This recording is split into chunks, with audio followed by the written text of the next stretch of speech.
다신 반복돼서는 안 될 세계 재난 19, 이번에 12위입니다. 웜으로 12명을 살린 여인. 작년 여름은 전 세계적으로 유난히 덥고 건조했습니다. 그래서 산불 소식이 많았는데요. 자, 그중에서도 2017년 6월 17일 포르투갈의 중부 지역 레이히아주에서 발생한 산불은 63명의 사망자를 포함해 무려 100여 명이 넘는 부상자를 낳았는데요. 자, 이 산불은 포르투갈 전역에서 60년간 발생한 산불 중 최악이었다고 평가할 정도였습니다. 그런데 그때 사면초가 같은 상황에 놀라운 기지를 발휘해 가족과 마을 주민 등 12명의 생명을 지킨 한 여성이 있었습니다. Rebentar, a impressão que eram as garrafas do gás, era horrível. Os estrondos aqui, eram as chapas das coberturas, pelos ares. 이 놀라운 사건의 전날, 수도 리스본에서 동북쪽으로 200km 떨어진 산악 지역에서 발생한 산불은 산비탈을 타고 다른 지역까지 급속도로 확산되었습니다. 이미 소방대원 수백 명과 소방차 160여 대가 출동해 산불과 사투를 벌였지만 불길은 사그라들 기미가 보이지 않았는데요. 자, 그래서 다들 구조만을 기다릴 수는 없는 상황. 하지만 고속도로 바로 옆 마을인 노데이리뉴의 주민들은 도로 진입로가 끊겨 꼼짝없이 마을에 갇히고 말았는데요. 이때 마리아는 포기하지 않고 탈출을 시도합니다. 자, 그러나 그녀는 혼자가 아니었죠. 거동이 불편한 95세 노모가 있었는데요. 엄마, 얼른 차에 타요. 이곳을 빠져나가야 돼. 애미는 늦었다. 너라도 얼른 도망가라. 하지만 절대 포기할 수 없는 딸의 의지는 불길만큼이나 끈질겼죠. 그런데 마침 그때 마리아의 눈에 포착된 이것. 뭔가요? 물탱크였습니다. 오. 자, 물탱크를 보고 불을 피할 수 있는 안전지대라고 생각한 그녀. 이윽고 그녀와 어머니 그리고 마을 주민을 포함한 12명은 이 물탱크에서 서로의 몸에 물을 끼얹으며 무려 6시간을 버텨냈고요. 무사히 가족과 주민들은 화마에서 벗어날 수 있게 되었다가 아유, 다행이다. 그러니까 그 열기가 올라오고 그러니까 계속 물을 껴진 거예요. 게다가 불만 중요한 게 아니라 사실 열이 중요해. 네, 이거에 당하는 사람이 굉장히 그렇죠. 많은데 마리아의 기지가 아니었다면 꼼짝없이 불길에 갇힐 뻔한 사람들. 자, 꼭 기억하시길 바라겠습니다. 그 어떤 재난에서도 절대 포기해서는 안 된다는 걸 말이죠. 다시 반복돼서는 안 될 세계재난 19. 이번엔 치료로 갑니다. 101명의 목숨을 앗아간 바퀴. 1998년 6월 3일 오전 11시. 시속 200km를 달리던 독일의 고속열차 2체에 목적지인 함부르크를 130km 남긴 지점에서 사상 최악의 열차 사고를 내고 맙니다. 전 세계를 충격에 빠뜨린 열차 사고. 보시다시피 각 열차 차량은 제각각 분리되면서 탈산. 그중에 3호차는 콘크리트 다리 기둥을 정면으로 들이받았고요. 그 충격으로 다리 기둥이 무너져서 뒤에 오던 열차 위로 떨어지고 말았습니다. 정말 삽시간에 생지옥으로 변한 선로 위. 행복한 여름 휴가를 꿈꾸며 열차에 몸을 실었던 101명의 승객들은 안타깝게 목숨을 잃었습니다. 정말 처참하네요. 그렇죠. 독일이 그 2체라는 게 우리나라로 치면 이제 KTX. KTX 같은 고속열차잖아요. 굉장히 빠르죠. 예. 네. 근데 이 사고 원인이 뭐였을까요? 다리 위에서 자동차가 떨어졌다. 즉 어쩔 수 없는 사고였다라고 발표를 했지만요.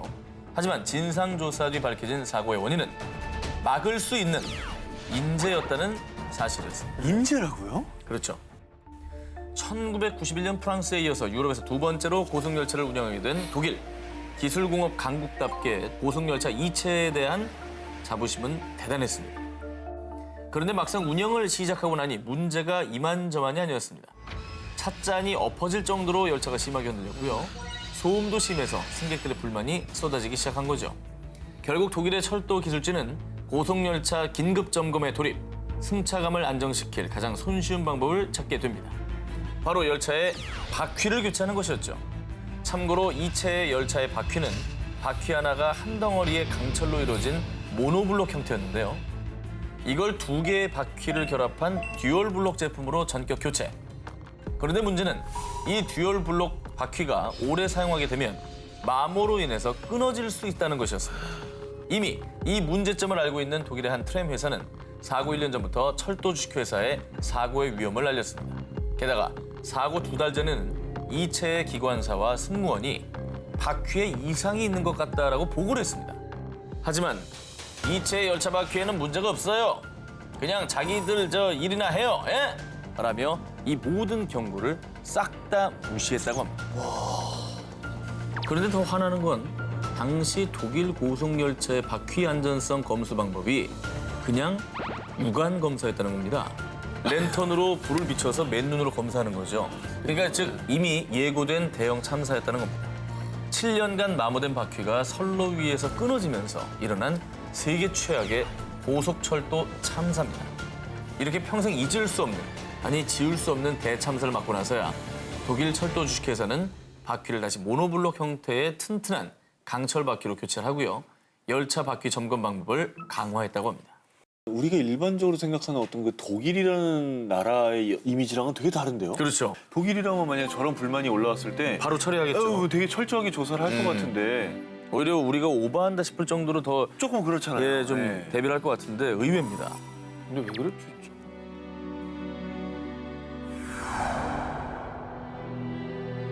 다시 반복돼서는 안 될 세계 재난 19 6위 공개합니다. 11살 꼬마 영웅이 보낸 시그널. 2017년 8월 이탈리아 이스키아 섬 북부에 위치한 마을 카사미촐라 테르메를 강타한 규모 4.0의 지진. 여러 채 건물이 붕괴하면서 마을은 그야말로 아비규환이 되었는데요. 자, 그런데 이때 어른스러운 기지로 두 동생의 목숨을 구한 11살 꼬마 영웅이 있습니다. 자, 이 꼬마의 이름은 치로 마르몰로. 자, 치로는 생후 7개월 그리고 7살 난 동생들과 취침 준비를 하고 있었습니다. 자, 그런데 정말 예고 없던 지진이 발생하면서요. 순식간에 2층 집이 와르르 무너져 치로와 동생들은 건물 잔해 속에 갇히 호흡합니다.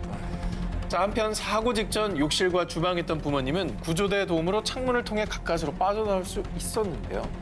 하지만 문제는 삼형제. 켜켜이 쌓인 건물 잔해 더미에서 몸집이 작은 어린 삼형제를 찾아내는 건 매우 어려운 일이었습니다. 그렇게 삼형제의 생사를 가르는 시간이 속절없이 지나고 있을 무렵 이 시그널의 정체는요. 11살 맏형인 치로가 빗자루 손잡이로 큰 시멘트 잔을 톡톡톡 치면서 자신들의 위치를 알린 소리였어요. 아우 다행이다. Lo so perché stiamo arrivando, Marco! Stiamo arrivando, non ti preoccupare! 그래도 똑똑하네요. 그렇죠. 결국 치로의 기지 덕분에 구조대는 삼형제가 파묻힌 위치를 파악할 수 있었고요. 지진 발생 7시간 만인 새벽 4시. 생후 7개월인 동생을 먼저 구출. 뒤이어 7시간 뒤인 오전 11시엔 7살 동생을, 그리고 맏형 치로는 제일 마지막으로 지진 발생 16시간 만에 구조될 수 있었습니다. 아유 어른스러워라. 본인도 얼마나 놀랐었겠습니까. 근데 당시 같은 방에서 자고 있던 둘째 동생을 깨워서 침대 밑으로 데려가 피신을 먼저 시켰던 겁니다. 대단하다. 자, 위기의 순간 놀라운 기지로 동생의 목숨을 구한 꼬마 영웅 치로. 아주 칭찬해. 다시 반복돼서는 안 될 세계 재난 19 5위 공개합니다. 한! 어때? 남았지? 한퇴. 안 돼. 그렇지 그렇지. 2002년 4월 15일 중국 베이징시에서 출발한 중국 민항기인 A사의 여객기가 부산 김해공항에 착륙을 시도하다가 그만 정해진 선회 지점을 놓치며 김해시 진해동의 돛대산 정상 부근에서 추락하는 사고가 발생하고 맙니다. 사고 항공기는 형체를 알아볼 수 세상. 없을 만큼 부서지면서 갑작스럽게 일어난 추락 사고. 살려주세요, 살려주세요. 이 절규만이 가득 채웠는데요. 바로 그때 저기 제 손을 잡아요. 조금만 더 힘을 내요. 부상자들을 일일이 부축하며 구조를 하는 한 남자가 있었으니 바로 25살의 청년 설익수. 그는 대구의 모 여행사의 수습사원으로요. 처음으로 관광객들을 인솔해 중국에 다녀오는 길이었습니다. 승객이었어요? 네, 승객이었습니다. 그런데 그 또한 비행기 잔에 왼쪽 눈이 찔려서 어머, 피가 흐르고 목과 등을 심하게 다친 상태였다고 하는데요. 아이고. 하지만 고통 속에서 신음하는 승객들을 목격한 설익수 씨는 차마 자신만 그 처참한 현장을 빠져나올 수 없었습니다. 그래서 결국 상처 입은 몸을 이끌고 언제 폭발할지 모르는 위험한 사고 현장 속으로 다시 뛰어든 겁니다. 아, 대단하다. 저러기 쉽지 않거든요. 어렵죠.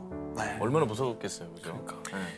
그리고 그는 정말 초인적인 힘을 발휘해 사고 충격으로 쓰러져 있던 부상자들을 일으키기 시작했는데요.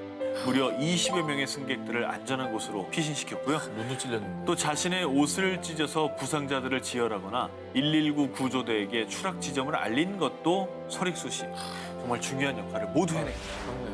그 뒤에 병원으로 이송된 설익수 씨는요. 제가 좀 더 많은 사람을 구했어야 했는데 그게 너무 미안합니다. 어머나. 라면서 우리 국민에게 깊은 감동을 전했다고 합니다. 그리고 이 감동적인 사연은 미국 대표 뉴스 주간지인 T사에도 대대적으로 보도가 돼서요. 정의로운 마음으로부터 비롯된 가장 순수한 영웅적 행동이라고 평가하면서 아시아 영웅 25인에 선정했다고 합니다. 다시 반복돼서는 안 될 세계재난 19 4위를 공개합니다. 인간의 이기가 만든 죽음의 바다. 2010년 4월 20일 영국의 석유 전문기업 B사는요. 여느 때처럼 미국의 루이지애나주 앞바다 멕시코만에서 석유 시추선 딥워터 호라이즌 호를 통해서 시추 작업에 한창이었습니다. 그런데 바다에서 석유를 뽑아내는 파이프인 시추관에서 이상 징후를 감지. 그리고 얼마 뒤 배 전체를 뒤흔드는 폭발음과 함께 거대한 화염에 휩싸이고 말았습니다. 이 사고로 현장 인부 11명은 그 자리에서 사망. 그 뒤에 계속된 끔찍한 사고, 아니 재앙. 시추관이 부러지면서 파괴된 해적 구멍에서는 무려 87일간 약 490만 배럴의 원유가 쏟아져 나오게 됩니다. 정말 말도 안 된다. 멕시코만에 근접한 해안 지역은 정말 하루하루 죽음의 바다가 되어갔습니다. 검은 기름때를 뒤집어쓰고 제대로 날지도 못하는 펠리컨이 수두룩하고요. 멸종 위기의 희귀 바다거북 캠스 라이들리도 무려 609마리가 죽은 채 발견됐습니다. 지역이 완전 그냥 생태계가 다 파괴가 돼버린 것 같아요. 완전 파괴시킨 거고요. 미국 정부는 사고 후 멕시코만과 근접한 루이지애나, 미시시피 등 4대주에 어업 재난 상태를 선포, 매년 수산물을 24억 달러, 한화로 약 2조 5천억 원을 생산하는 루이지애나주는 모든 어업 활동이 중단됐습니다. 그런데 이 최악의 해양 재난이 더욱 안타까운 건, 아니 또 분노하게 만드는 건, 이 사건이 이미 예견된 사고였다는 겁니다. 이것도 예견된 거예요? 그렇죠. 영국의 석유 전문기업 B사는 비용 문제로 정기적인 안전검사를 무시했고요. 석유 시추 작업을 강행했습니다.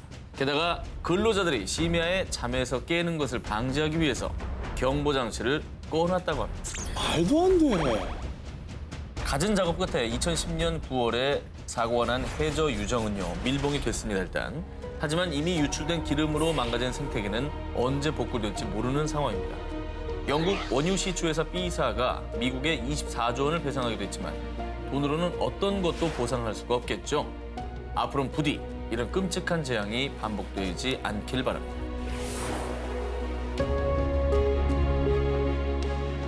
자, 그리고요, 미국에도 절체절명, 위기의 순간에 시민을 위해서 뛰어든 영웅들이 있습니다. 바로 소방관 19명의 얘기입니다. 2013년 6월 28일 미국 애리조나주 야넬 힐. 바짝 마른 나무에 벼락이 떨어지면서 큰 산불이 발생하고 말았는데요. 고온건조한 날씨와 강풍으로 불은 삽시간에 번져서 산은 시뻘건 불길을 뿜으며 용광로처럼 타올랐습니다. 정말 그 누구도 진입할 수 없는 상황. 하지만 19인의 소방관은 이 불길 속으로 뛰어들었는데요. 이들의 다른 이름은 바로 핫샷. 핫샷? 핫샷? 이게 어떤 의미를 가지고 있는 거예요? 이 핫샷은 미국 최정예 엘리트 소방관으로요. 일반 소방대원과는 다르게 산불이 발생하면 최전방에 투입돼서 방화 차단선을 치는, 즉 산불 진압 전문 요원을 핫샷이라고 합니다.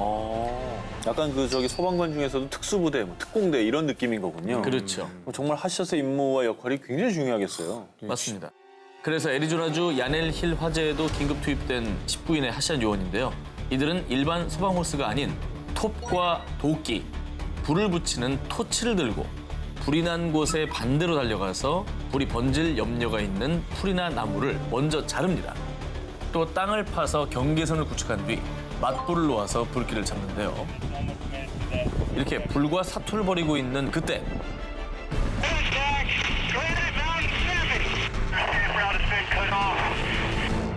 갑자기 예기치 않은 돌풍으로 도저히 진압할 수 없는 속도로 번진 불. 19명은 그만 그 불 속에 갇혀서 안타깝게 숨을 거두고 말았습니다. 이 안타까운 사연은 미 전역에 알려져서요. 그동안 잘 알려지지 않았던 핫샷 소방대원들을 향한 추모와 애도의 물결이 이어졌는데요. 그리고 더 안타까운 건 희생된 핫샷 요원들이 20, 30대 청년들이었다고 합니다. 당신들의 숭고한 희생 정신을 결코 잊지 않겠습니다. 다시 반복돼서는 안 될 세계재난 19 1위 공개합니다. 런던을 뒤흔든 6월의 악몽. 작년 6월 영국 런던. 화염에 휩싸인 24층 아파트의 모습이 생중계되며 전 세계를 충격에 빠뜨렸었죠. 화재가 발생한 곳은 영국에서도 가장 경제적으로 번성한 런던 한복판 켄싱턴 지구였는데요. 하지만 화재가 일어난 그ren펠 타워는 120가구, 약 600명 정도가 거주하는 곳으로 입주민은 주로 제3세계에서 온 이주민들과 난민들이 대부분이었습니다. 하필 가장 어려운 상황에 있는 분들이 모여있는 아파트여서 더 안타까움을 자아냈죠. 그렇습니다. 자, 사망자 71명을 비롯해 무려 400여 명의 희생자를 낸 이 최악의 화재. 자, 화재의 원인은 4층에서 시작이 됐습니다. 파이어로 인해 냉장고가 폭발했고 불꽃이 건물 외장재를 타고 24층 꼭대기까지 이어진 겁니다. 자, 소방차 40여 대와 소방관 200여 명이 투입됐지만 불길을 잡기엔 역부족. 결국 50분 만에 그ren펠 타워는 완전히 타버려 흉측한 몰골로 남고 말았는데요. 좀 더 빨리 진압할 수 있지 않았을까 싶은데 그럴 수 없었던 뭐 이유가 있습니까? 네, 자 켄싱턴 지구 화재 참사를 막을 수 없었던 건 소방차가 들어갈 수 있는 아파트 진입로가 고작 한 곳뿐이었고요. 그ren펠 타워의 외장재는 화재에 매우 취약한 저렴한 소재를 사용했습니다. 아이고. 또 알루미늄 사이에 플라스틱의 일종인 가연성 폴리에틸렌을 넣어서 불이 더 쉽게 옮겨 붙었던 겁니다. 자, 그리고 무엇보다 더 충격적이었던 건 스프링클러나 화재 경보기 같은 화재 대비 설비가 전혀 없었다는 거였습니다. 그러니까 고장난 것도 아니고 아예 없었다는 거잖아요. 그야말로 뭐 예고된 인재였던 건데요. 충분히 막을 수 있었던 재난이라 더욱더 가슴이 아픕니다.